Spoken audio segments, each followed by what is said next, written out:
तर सध्या मुंबईसाठी विविध रणनीती जी आहे ती पक्षांकडून पाहायला मिळते आपल्याला। त्याच संदर्भातल्या टॉप 9 बातम्या पाहूया। राज्यकर्त्यांचं प्रेम राज्यावर असावं, सत्तेवर नाही। आजचे राज्यकर्ते जे आहेत ते मुंबईवर नाही, ते कंत्राटदारांसाठी काम करतात। उद्धव ठाकरेंची सरकारवर टीका। यांना राजकारणात पोरं होत नाहीत, त्याचं पाप हे आमच्यावर टाकतात, मग ते दुसऱ्यांची पोरं पळवतात। संजय राऊतांचे ट्विट। ठाकरे बंधूंच्या मुलाखतीच्या दुसरा भाग उद्या जो आहे तो प्रदर्शित होणार आहे।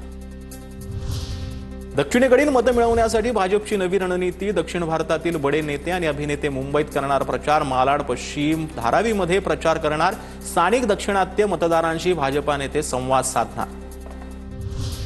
उपमुख्यमंत्री एकनाथ शिंदेंनी घेतली ठाकरेंच्या शिवसेनेचे माजी आमदार दगडू सकपाळ यांची भेट। ठाकरेंकडून मुलीला तिकीट नाकारल्यानं दगडू सकपाळ नाराज।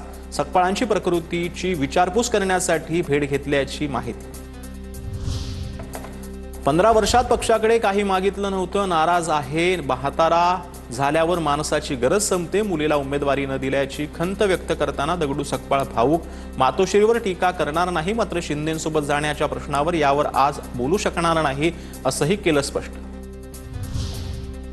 ठाकरेंची शिवसेना, मनसे पवारांच्या राष्ट्रवादीची शिवतीर्थावर रविवारी ऐतिहासिक सभा होणार आहे। ठाकरे बंधूंची तोफ एकाच व्यासपीठावरून धडाडणार। कुठल्याही अफवा पसरवू नका, मी मनसेचं आहे, संतोष धुरींचं त्यांच्या दृष्टिकोनातून आरोप करतायत। भाजपात जाण्याच्या चर्चांना संदीप देशपांडेंकडून पूर्णविराम। किशोरी पेडणेकरांकडून निवडणूक आयोगाची फसवणूक। कोविड घोटाळा करणाऱ्या किशोरी पेडणेकरांना उमेदवारी। भाजपचे नेते किरीट सोमय्यांची किशोरी पेडणेकरांवर टीका।